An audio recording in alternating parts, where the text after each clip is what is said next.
एक बार की बात है। एक जैन मठ में सभी शिष्य अपने गुरु के पास बैठे थे। जैन गुरु ने शिष्यों से कहा कि आज जो कहानी मैं आपको सुना रहा हूँ इसे बहुत ही ध्यान से सुनना है और उसके बाद जो मैं पूछूं उसका उत्तर देना है। उन जैन गुरु ने कहानी कहना शुरू की। एक बार की बात है। महात्मा बुद्ध ध्यान में बैठे हुए थे। तभी उन्हें किसी के चिल्लाने की आवाज आई। कोई बार बार चिल्ला रहा था कि मुझे बचाओ, मुझे बचाओ।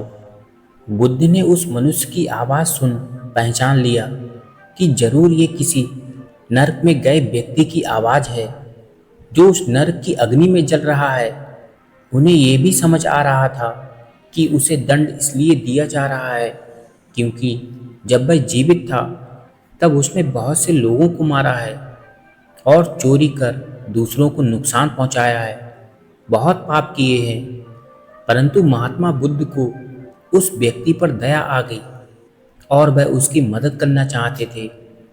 तभी उन्होंने अपनी दिव्य दृष्टि से ये देखा कि क्या उस व्यक्ति ने अपने पूरे जीवन में कोई भी अच्छा काम किया है।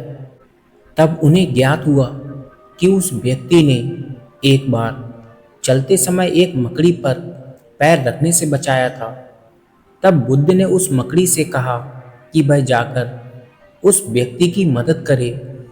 उस मकड़ी ने जिस जाले को वह बना रही थी उसी से एक लंबा धागा फेंका ताकि वह व्यक्ति उसके सहारे बाहर निकल सके उस अग्नि में से। परंतु उसके साथ जो अन्य लोग उस नरक की अग्नि में थे वह भी उस धागे को पकड़कर बाहर आने का प्रयास करने लगे। ये देख वह व्यक्ति क्रोधित हो गया कि ये तो मेरे लिए है, अगर इतने सारे लोग उसे पकड़कर बाहर निकलेंगे तो वह रस्सी टूट जाएगी। ये देख वह उन सभी व्यक्ति पर बहुत जोर से चिल्लाया कि तुम सब उसे मत पकड़ो, वह मेरे लिए है, वह टूट जाएगा। तभी वह धागा टूट जाता है और सभी वापस उस नरक की अग्नि में गिर जाते हैं। फिर वह व्यक्ति वापस से चिल्लाने लगता है कि कोई मुझे बचाओ। परंतु इस बार बुद्ध ने उस व्यक्ति की आवाज़ सुनकर अनसुना कर दिया और उसकी कोई सहायता नहीं की। इसके साथ जैन गुरु ने अपनी कहानी समाप्त की और फिर अपने शिष्यों से पूछा कि बताओ इस कहानी में कहाँ दोष है, कहाँ त्रुटि है। उन शिष्यों में से एक बोला कि मकड़ी के धागे में।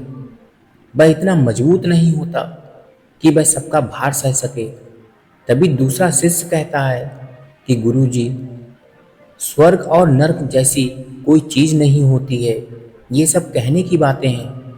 और तब तीसरा शिष्य कहता है कि जब महात्मा बुद्ध ध्यान करके बैठे हुए थे तब उन्होंने कोई दूसरी आवाज़ सुनी होगी। तब गुरु मुस्कुराए और बोले कि तुम सबने एक महत्वपूर्ण मुद्दे पर ध्यान ही नहीं दिया। ये कहकर जैन गुरु वहाँ से उठकर चले गए। क्या आप समझ पाए कि वह महत्वपूर्ण मुद्दा क्या था? दरअसल जो सच्ची करुणा होती है वह चैन नहीं करती है। किसी समय कोई विचार करे कि मुझे किसी के लिए करुणामय होना चाहिए और फिर ऐसा सोचे कि वह दूसरा व्यक्ति मेरी करुणा का पात्र नहीं है, तो ये एक करुणा नहीं है बल्कि यह एक व्यापार है।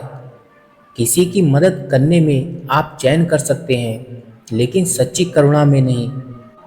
यदि बुद्ध की इच्छा किसी ऐसे व्यक्ति को बचाने की होती जो नर्क भोग रहा है तो वह अपना विचार बाद में उस व्यक्ति के स्वार्थी कर्म के कारण बदल नहीं देते।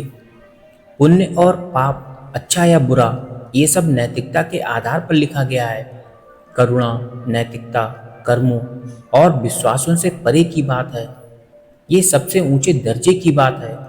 ऐसा कभी नहीं हो सकता कि एक व्यक्ति पर करुणा दिखाई जाए और दूसरे पर नहीं। जहाँ जरूरत या संभावना हो वहाँ पर ज्ञानी गुरु कभी भी करुणा बरसाने पर हिचकिचाया नहीं करते। बुद्ध वही हो सकता है जिसने अपने अंदर पूरी स्वतंत्रता पाली हो और जो स्वीकार और अस्वीकार करने की मजबूरी से अलग चला गया हो। केवल वही करुणामय हो सकता है जो पूरी तरह आनंदमय हो।